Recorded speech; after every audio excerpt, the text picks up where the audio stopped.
thank you to AFC for inviting me to chat. I'm just going to start off with a brief outline of what we're going to be covering today. And I'm not sure across the audience, we do have quite a big audience who's joining us. I'm not sure how many people are very familiar with merchandise planning and who are a little bit newer to it. So I will try and cover off a little bit of an introduction for you there. I'm then going to get into a little bit of talking about what we don't know, and there certainly is a lot of that. And then also getting into what we can do about our current circumstances and where to next. So just starting off with a very brief intro on merchandise planning, and I certainly won't labor it because I will assume that most people know something about it. For the sake of context, what is merchandise planning? It's often considered an art or a science, and really I'm just going to stick with my short definition, which is that the objective of merchandise planning is to maximize your sales and maximize your profit through optimizing your stock. So in other words, merchandise planning is about getting the best outcomes from your stock, how it's invested, how it's flowed, how it's traded, always with a view to getting the most profitable outcomes. So my key focus today is therefore stock, both today and into the future. And then your merchandise planning activities, they just provide a framework for more informed decision making and some benchmarks to stay on course. So that's really the focus: maximize sales, maximize profit, optimize stock. If we then move on to the retail cycle itself, which is just around buy, move, and sell product, that's what we do, then our merchandise planning activities just sit around that and support that. Still always with that focus of trying to use our stock optimally and drive out the best profit that we can. Planning will touch on sales forecasts, open to buy, markdowns, allocations, all of that terminology that most of you would be very familiar with. That's the world of merchandise planning. And that's all I'm really going to spend any time on because this isn't a talk on merchandise planning, it's a talk on where are we at and what can we do. So moving on to that, I guess we have a lot of unknowns. And if I start really macro and talk about those unknowns, then we can figure out what are we going to do about them. So if we take a look at what some of those unknowns are, we have the supply situation to consider, we have demand to consider, and then also the market itself and our competitors. And within each of these, there are a lot of things that are taking up our thoughts at the moment, and a lot of things that we're trying to grapple with. And so I'm going to step through some of them now. And the purpose of me doing that is not to drive you nuts. It's not to tell you more of what you already know. It's not to heighten your level of anxiety. But it is important for us to understand what some of these factors are and how they might change, because that will help us formulate a plan as to where to next. So I'm going to spend a moment on this, excuse me, just to lay that foundation a little bit. So starting off with supply, we already have experienced interruptions in supply. We will likely experience more. Under normal circumstances, factories would be working with schedules and they would be prioritizing excuse me, orders and slotting everything in like a well-oiled machine so that they know exactly when things are due and working to that schedule. Those might all be shaken up now, and as businesses are coming online with their new season's orders, there can be a lot of pressure, so we should anticipate some interruptions there. We also will have all been through some experience of understanding the strengths and weaknesses of our supply positions and our various supplier relationships. And so that's worth bearing in mind as we move forward and try to get into our future stock positions, really understanding where are we best placing that business and what's still available to us. We should also anticipate from a supply point of view that there would be some shifts from a pricing perspective. For whatever reason, there could be cost increases, there could be cost decreases where businesses are trying to be super competitive and win your business back. There could also be some foreign exchange shifts that have happened, and all of those have implications for your pricing models and therefore also your margin. So that's another factor on the supply front that we need to take into consideration, and at the moment, it's an unknown. There'll be some questions around capacity and also whether the volumes and minimum order quantities that you've worked with in the past might also shift. So that's just, some of the things that that might come through on the supplier side, and I'm sure you've been thinking of many, many more. On the demand side, so your customer, we already have experienced, of course, lots of changes here, and there are more to come. In addition to the practical changes that everybody's been experiencing around self-isolation, of course, lots of retail stores have been closed, only operating online. That's all knocking about our demand. Of course it is. We know that there have been dramatic drop-offs in sales for a lot of businesses, and particularly in the fashion and apparel sectors. But beyond those practicalities and beyond the practicalities of reopening, sanitizer in stores, hygiene and safety for staff and for customers, there is also the question of our customer sentiment. Whether their sentiment is much more dampened for a longer period of time, whether they're feeling just a lot more cautious, or whether they're feeling very buoyant and just can't wait to get back out there and shop up a storm. But we actually just don't know yet. Perhaps you're having some conversations with your customers through this period. Perhaps they're engaging with you a lot and you've got a good read on that. And if you do, that's fantastic. And more of that. There is also, of course, the question mark around finances. What financial position are our customers actually in? What disposable income do they have? And also how all of this plays into trends. We already had a trend in place around sustainability and moving to less waste. So we might find that people come out of this period now with a much more minimalist mentality, much less consumer-driven behavior. And that could imply changes to our demand curves in a more prolonged or long-term sense. And there could also be some shifts that have happened in loyalty, whether conscious or even unconscious. So by that I mean, who hasn't tried a different brand of toilet paper over the last little while? But if we bring it back into apparel and fashion, perhaps despite your best efforts, perhaps you weren't able to satisfy something a customer wanted through this time period. Perhaps you had an interruption to supply, something perhaps went wrong with the last stage of your delivery and you disappointed the customer, and they might have tried an alternate supply in this time. What we don't know is whether they're coming back. There could be quite unconscious shifts that have happened in loyalty where people feel like someone had their back in their time of need, or they've tried something new and now maybe they'll just stay there. So there could be some real shifts from that point of view, which take us through to the marketplace or the competitive landscape.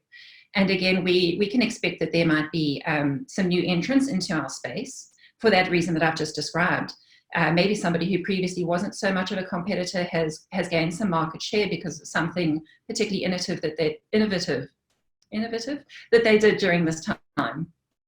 Unfortunately, there might also be some businesses that exit the market because they couldn't make it through this very difficult period.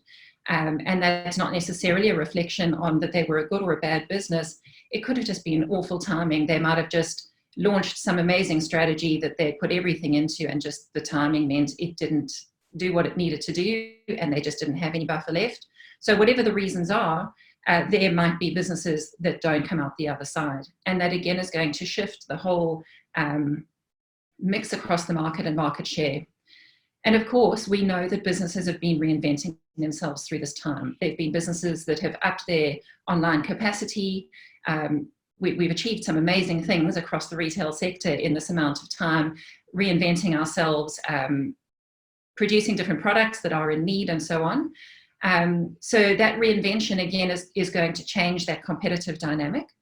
And of course, markdowns. Everybody knows that markdown lever is so key at the moment. People are dealing with a lot of excess inventory. There's been a need to stimulate sales. And so that promotional and markdown tactic is certainly one way to do that. And as we anticipate dealing with lots of excess inventory, so markdowns will mean that the marketplace is very heated up and competitive. So, most of those you probably already have spent a lot of time losing sleep over and thinking about. And so where does it really take us? Where does it really lead us to? Other than lots and lots of unknowns and lots of uncertainty. The purpose of covering them now isn't to dwell on them further. It's really to go, okay, if that's where we are, if that's the real situation that we face, more unknowns than we can imagine. And until we're really in the future and experiencing what happens next, we actually have no way of predicting how those cards are going to fall. So I guess my weird logic loop that I'd like you to go with me on now is that our unknown actually becomes a known factor. What we know for certain is that we're going to be facing uncertainty. And if that's the case, well, then we can start to make some decisions around what is our approach and what strategies will best serve us in times of uncertainty. So that actually becomes our anchor point. That is a fact that we can work with.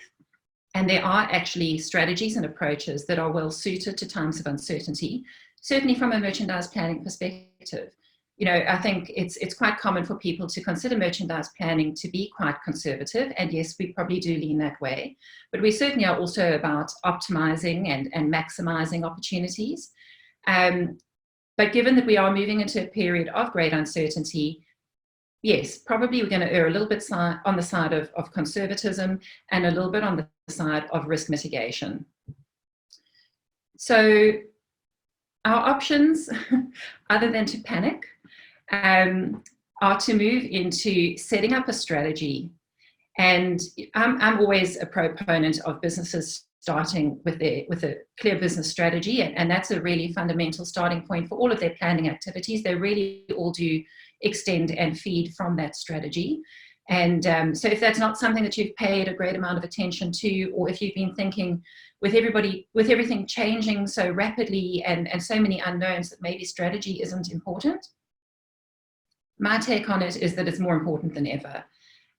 Who you are, what you stand for, what's your USP, all of those things really need to sharpen up so that you can have a framework to weigh up your decisions against, to help you prioritize, to help you identify if you're on track and how you're going.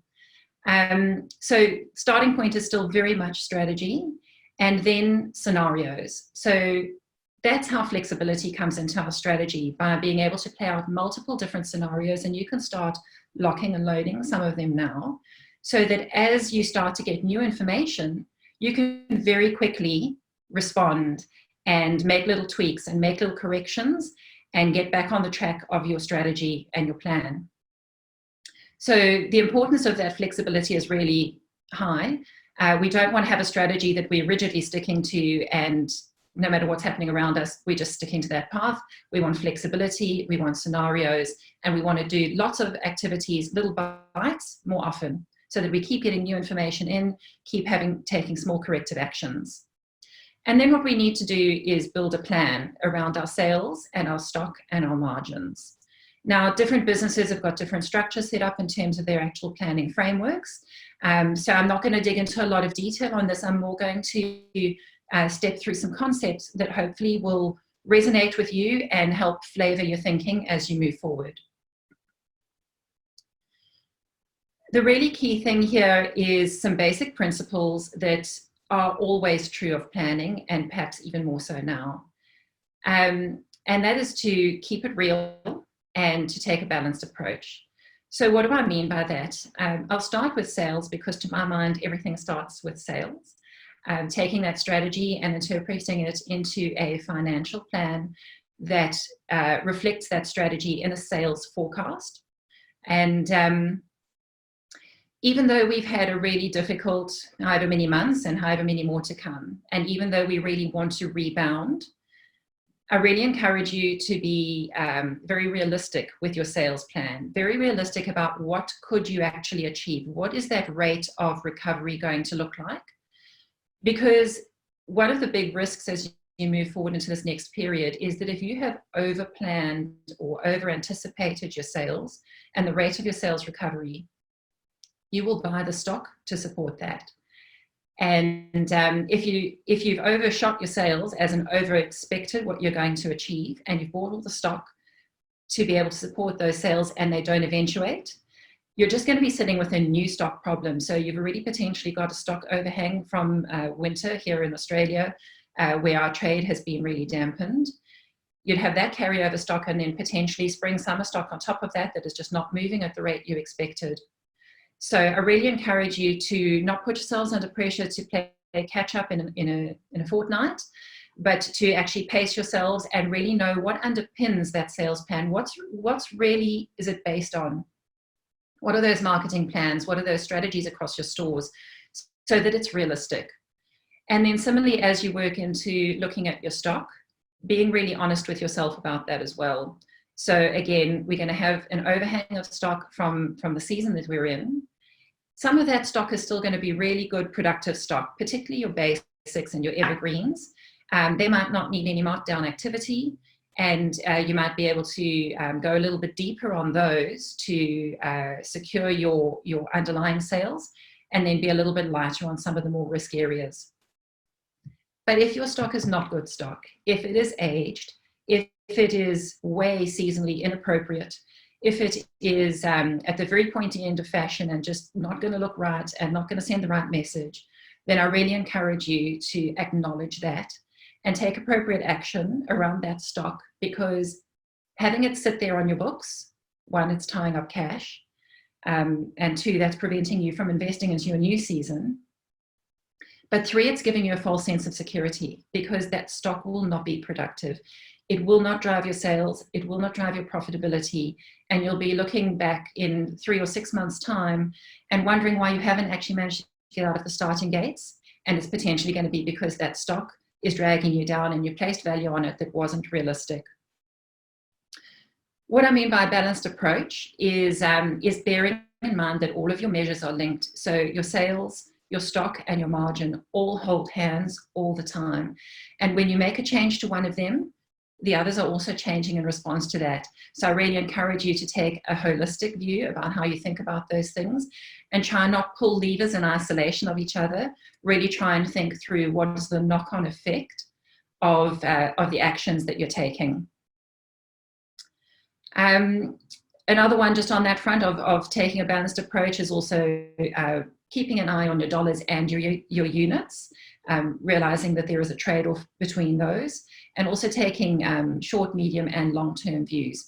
What I like about a long-term view, even in times of uncertainty, when things are likely to still change a lot, is that you keep line of sight of the continuity of what you're doing and how it plays into the future. So while I am encouraging you to do, little bits more often and deal with maybe shorter cycles and smaller actions, what I'm not saying is to work in isolated timeframes. I think there's a real benefit in keeping that continuity, being able to look at what you're doing and how it plays into the future, so that you can see that continuity and that knock-on effect between all of those measures I was just talking about. Okay, if I can find my mouse, we'll move on. Okay, so bearing in mind, sales drive stock and your measures are all linked.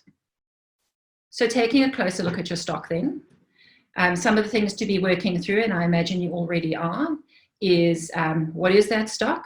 And so we touched on the seasonality, fashionability, what is core or basic product? How much stock do you own? And also where and when is that stock? So is it sitting with a supplier but you're committed to it? Is it sitting in your own DCs? Is it sitting in your stores? Is it something that's coming in the future? All of those things matter in a timescape of the stock that you have and how you're going to be able to use it and what gaps you might need to fill in order to fulfill your sales plan. And then an important one, which I've already covered, is what do you have? You might have warehouses full of the stuff. It might not be worth anything. And you need to be really brutally honest with yourself about that. And then, of course, we move into assessing your options. So at the end of the day, we want to manage our cash. We want to turn our stock back into cash and create open to buy for future periods. So your options there, you've probably run through them before: cancel, reduce, push out stock that you don't need. You might be able to hold or repurpose fabric. Of course, you've got your markdown lever. There are also some things you might be able to put away, bring them out next season. You might be able to top up that range, refresh it and use it. And of course, donating. I don't think you're short of ideas on what you might be able to do with that stock, but the question still will come down to how are you going to make your dollars go further as you move forward. So we'll move on to some of that now. The important thing also, as you're working through assessing your stock and assessing your options is keeping that link to your strategy and your sales plan really tight. A quick note on your suppliers. We have covered this a little bit earlier, but be aware of those vulnerabilities that have emerged in your supplier base. And because we're going to be trying to do little bits more often on most of our planning activities as we move into the recovery period, it's really worth reassessing your critical path. Most businesses do have little pockets of fat built into their critical path. Now might be the time to pull those out so that you can really speed up that critical path, really speed up your supply chain, really be able to react very quickly as you start to get reads on things. You can look at your phasing and how you bring your drops in, and maybe don't just go to your default way of doing that. Bring in little drops more regularly. Think about that capacity planning and the volumes that might be impacted from your supplier side, and the pricing. So it's worth the communication and building those relationships now. It's worth providing forecasts where you can, so that you can really stabilize that supply as quickly as possible. When it comes to actually building your range, and this is where I'm going to spend probably most of the rest of our time, is trying to help you navigate how can you stretch your dollars further. Because I'm anticipating most businesses are going to be in the situation of having some stock carryover that ideally they'd prefer not to have. They're needing to now buy for another season at the same time. And they're also facing all of the unknowns that we talked about before. So how do you then make those dollars go further? And it really is going to come down to some choices and priorities and trade-offs. So what do I mean by that? You'll all be familiar with the concepts of width and depth when it comes to engineering your range. You know, how wide do you go? How much choice do you offer? You can think of that, I guess as a bit of a brand statement. And then how deep do you go? So how many units of each item do you back in? And often for our core products, we'd carry a lot more volume in depth. So those width and depth decisions, though, go beyond, number of options and how many units. They go right across our size range and the emphasis that we put across that range in the shape of our size curves, the products that we actually offer, how we grade our stores and then allocate our stock, which colors we offer, how many choices we offer. These are all things that factor into your range, and you might have a formula that's your typical way of going with those sorts of things. This is a time that I think would be really critical to re-examine some of those things and really ask yourselves which ones are going to earn their keep, because the little 1%ers in how you put your range together going forward could make a massive difference. So for some businesses, you might have some fringe products that you offer to complement your offer, but they might not be your bread and butter. They might not be what you're known for. You could potentially just drop them out of your range for a little while. Maybe don't offer some of those accessories or some of that footwear if it's not your main offer. And that in itself will conserve some money. You might normally put new ranges out with 5 colorways. Maybe put some of them out with 4. You might have quite a broad size curve. Perhaps you trim those fringe sizes. Perhaps you change the shape of that curve so that you're bulking up into your safe sizes a little bit more. You get the principle. You can opt for your longer life products. There are a lot of things that you can tweak within your mix and within your range to conserve cash. And paying attention to your grading and your allocation certainly can go a long way. What I'm going to talk through now is just one strategy, and it takes that whole concept that I've just been talking about just a little step further. So this in itself is literally a grading strategy that you could apply. It's something that I've implemented previously, and don't pay too much attention to the numbers, please. It's just an example. But when you think about store grading, and by grading I mean how you cluster your stores, your biggest turnover stores or your like stores based on certain demographics, there is an opportunity for you to maybe rethink that a little bit. And so I'll step you through that here, where you could say you've got your A, B, C, D, and E stores. Maybe your E stores are already a couple of outlet stores. I've just popped in some store counts there as illustrations. You could actually create two channels in your existing bricks and mortar network. A primary channel and an alternate channel. And then actually regrade your stores into those. So perhaps put your A, B, and C stores into your primary channel and your D and E stores into your alternate channel. So what would be the point of this? What it might allow you to do is to continue to exit your excess stock through a dedicated channel. So those less high profile stores, those stores that have always leaned a little bit more towards markdown activity, and you need to crunch your numbers and really analyze your stores to get this profiling right. But you could create an alternate bricks and mortar channel where you can continue to pump through your excess stock. Yes, it might be on markdown, or it might have a lot of promotion attached to it, but at least it can keep moving.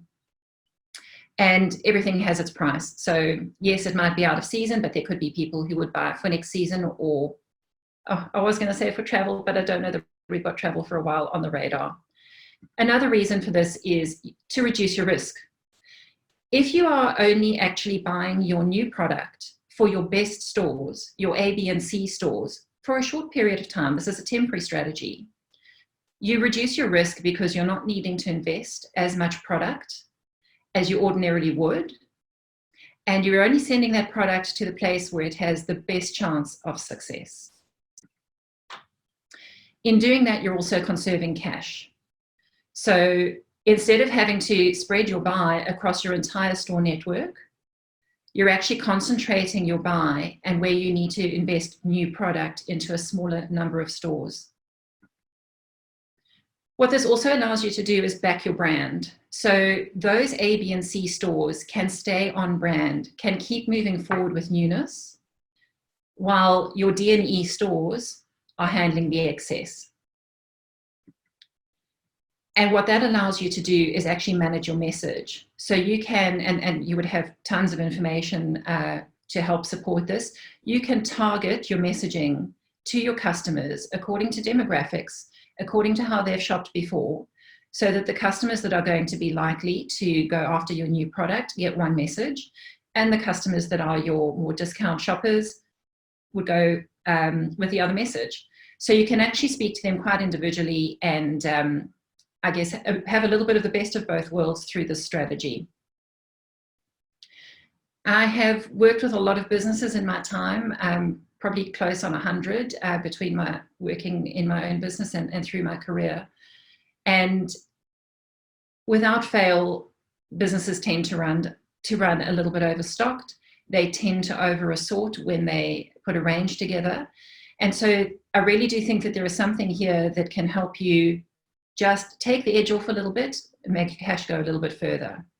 I'm going to just switch across very briefly now to Excel and walk you through a little example. I hope that you can see my screen, and if you can't, then Brad, please give me a little warning. But this is just to try and illustrate a little scenario building on that example that I've just stepped you through in the presentation. What I've got across the top here is those same store grades, A, B, C, D, E, and then those two channels that I've set up on the side, clustering your A, B, Cs and your D, Es. And what I've got down the bottom here is just some inputs. So for the purposes of this example, I've just said, let's say our retail price is $89. Let's say we work at a margin of 60%, our buying margin. So that gives us our cost price that we're going to work with in this calculation. So looking at this first little section here, I've just assumed a store count per grade. So what this pretty much means is that you've got 15 stores in your A grade grouping and 45 of your B grade grouping, 25 in your C stores and so on. So this totals up to 100 store network. And I've also, just for simplicity, assigned an average store turnover to each of the grades, just to help me build up the numbers quickly. And so you can see that your smaller stores or your less high profile stores would have lower turnovers. And so this is an example of a $75 million turnover business. I imagine there are all shapes and sizes of businesses dialed into this call. So don't get too hung up on the numbers. This is really just about illustrating this concept. Oh, and by the way, I do believe that AFC is going to make this spreadsheet available for you to have a little play if you want to. So that option will be offered later on in the call or through follow-up materials.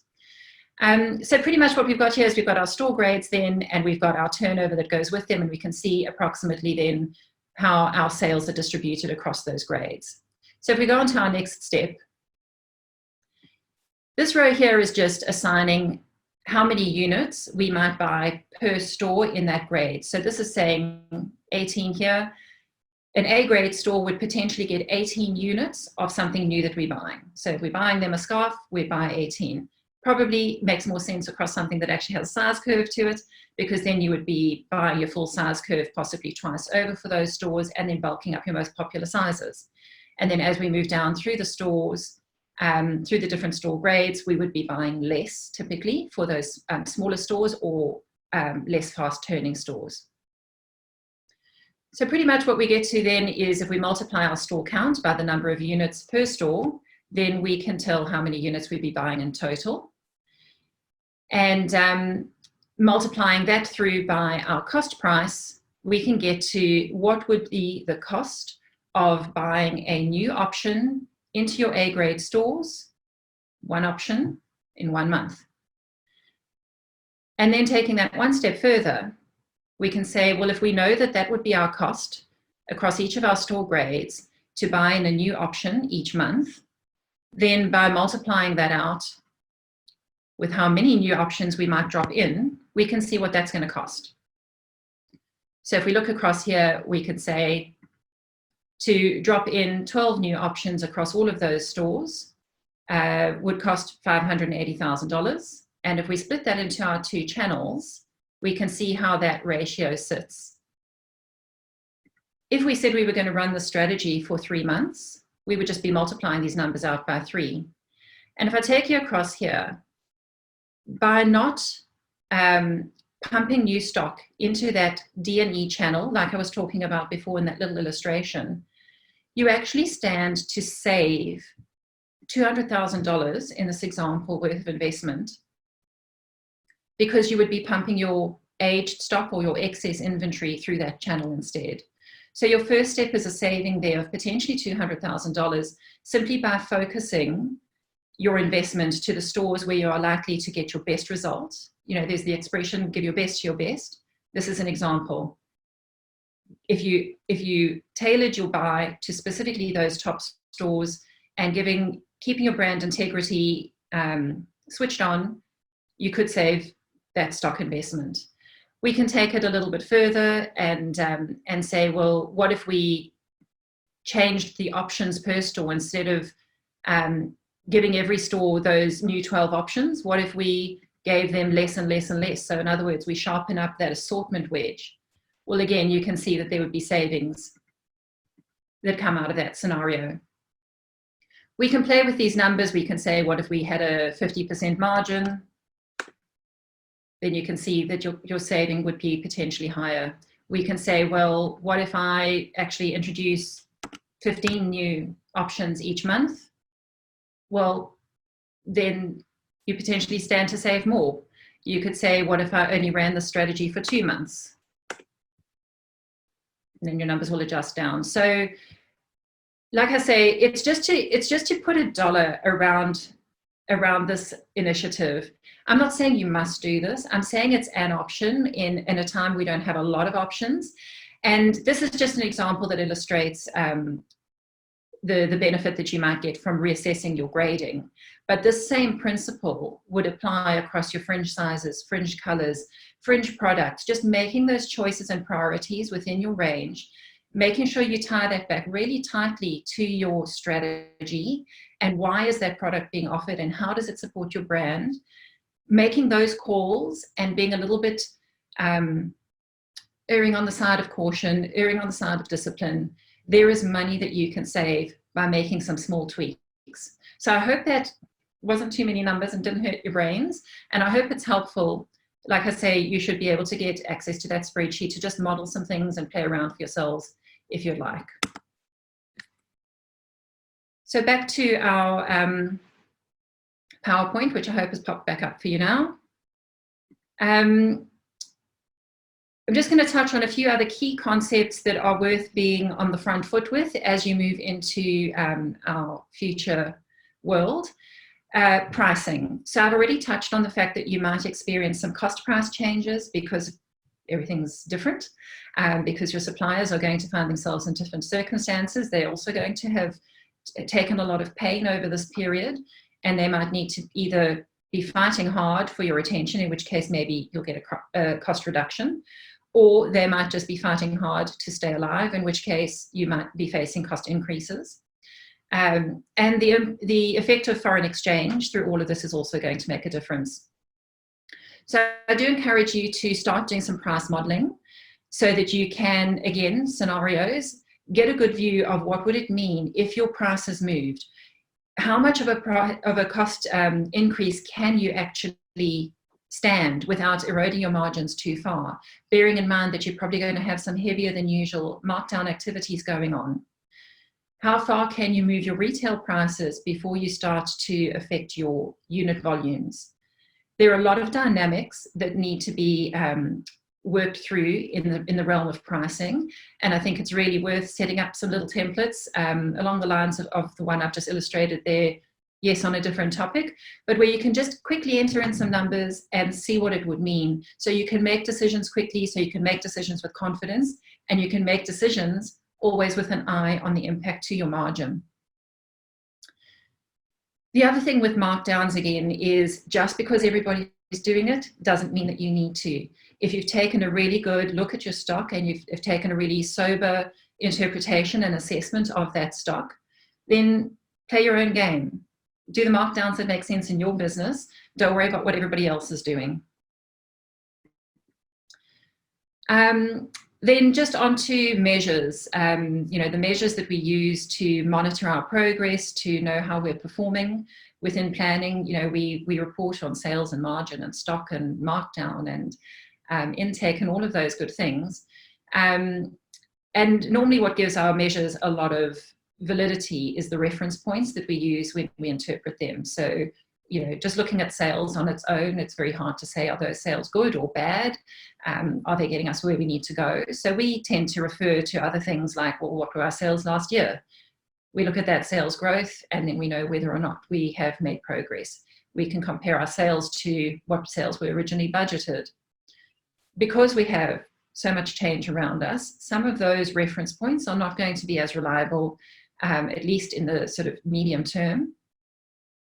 And so I would encourage you that when you're trying to gauge your performance, that you start to use more trend-related measures. So instead of comparing to same time last year, I'm not saying don't do that. I would definitely still be looking at that. It's good to get your bearings, and that is still something familiar to you. So it's worth looking at.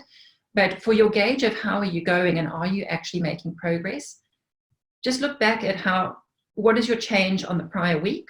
What is your change on the prior month? Look at your rate of sale and whether that is increasing. Are your sales growing at an increasing rate? And look at measures that bring together multiple metrics. So as opposed to looking at sales in isolation or stock in isolation, work with measures that bring them together, like sell-through, forward cover, those types of things, because it'll help you keep your finger on the pulse of the stock requirement that goes with how your sales are tracking. And the sooner you can get a read on that, the sooner you can make adjustments and slow down the flow of your stock, interpret, hopefully, amazing sales into how quickly you actually need to chase your stock. But overall, given that we are dealing with all the unknowns that we are, given that we are moving into a period of uncertainty, the strategies that are appropriate for these circumstances are strategies where you try and get yourself into more of a chase position. It's easier to turn stock back on than it is to make stock disappear. Strategies around test and respond. So how will you trial product before you commit everything? Do little tests and trials and get a read, see how things are performing, and then do a bigger bite. And also going to a sellout strategy. So a lot of businesses have rightly so not wanted to sell out, not wanted to miss that extra sales opportunity, but also not wanted to disappoint the customer. In these times, it is more okay to work to a sellout strategy, to clean up and retrain your customer with a little bit of FOMO, that she needs to get in there first, that she needs to buy something when she sees something that she likes, and to rather err on that side of running your stock just that little bit tighter. That is a very common merchandise planning principle, not just for these times, for any time, that when you're doing something a little bit more risky or a little bit more unknown, that you hold your stock a little bit tighter. So rather than running, and please don't quote me on this, I know everyone always wants to know my magic number for forward cover. There isn't a magic number, so please don't write down 12 and go, that's what Susan said. But if you normally ran at a 12 cover, well, maybe you pull that back to a 10 or 11. If you normally ran at a 16, pull it back to a 14, just so that you can run your stock that little bit leaner. And that will mean that you have choices and options, and you don't perpetuate the situation of having your cash tied up for longer than you need to. And then overall, of course, don't just fall back into your business as usual old habits. Like we started off this, I was going to say this conversation, but more this monologue. There are so many unknowns. We just can't assume what's going to be the new normal. And so staying flexible, staying nimble, and just being open to the fact that there is that change, I think is going to be really important. So yeah, just as we wrap up,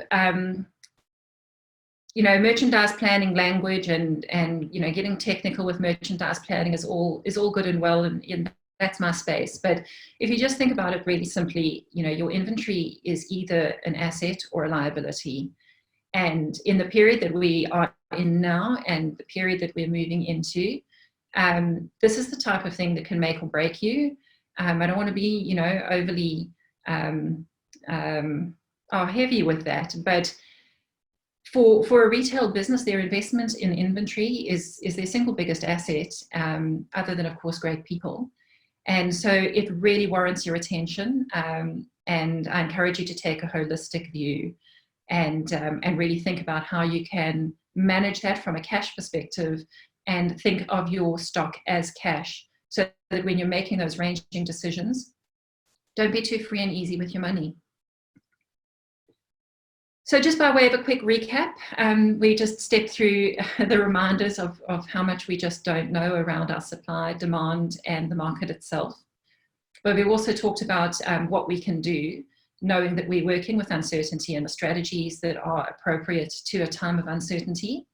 And we've paid particular attention to the ranging decisions that you can make, and hopefully illustrated that there is some real money locked up in that. And there are lots of different ways you can apply that same concept to different parts of your range, different parts of your business and your planning process to conserve cash, make it go a little bit further, and some strategies where you can simultaneously protect your brand and also continue to work through any problem stock. That said, I imagine that there will still be some things that hang around longer than we would hope, and some things that maybe aren't as on point for new fashionability. And so for that, I recommend that we now start the hashtag of So Last Season, but we put a completely different slant on it and make it a really cool, good thing for someone to wear something that is So Last Season. I hope that that's at least given you some food for thought, added some value to your thought process going forward. I'm going to wrap it up there and just encourage you to stay connected. We're on just about every platform that there is. But I put out a lot of content. I put out a lot of free content, and it's very much in the space of merchandise planning principles and education. So hopefully you'll pick up some things there that you can continue to work with. And we're also putting a lot out on our YouTube channel, lots of videos, and we'll have some training launching as well. So I encourage you to check us out on those platforms, and hopefully that will also help you along the way. As part of the wrap up, I think as well, there'll be some materials that'll be available to you that little spreadsheet if you want to have a play with it, and also download on a test and respond, some things to think about if you are going to be doing some trialing, which I highly recommend you should. And that's pretty much it for me for now.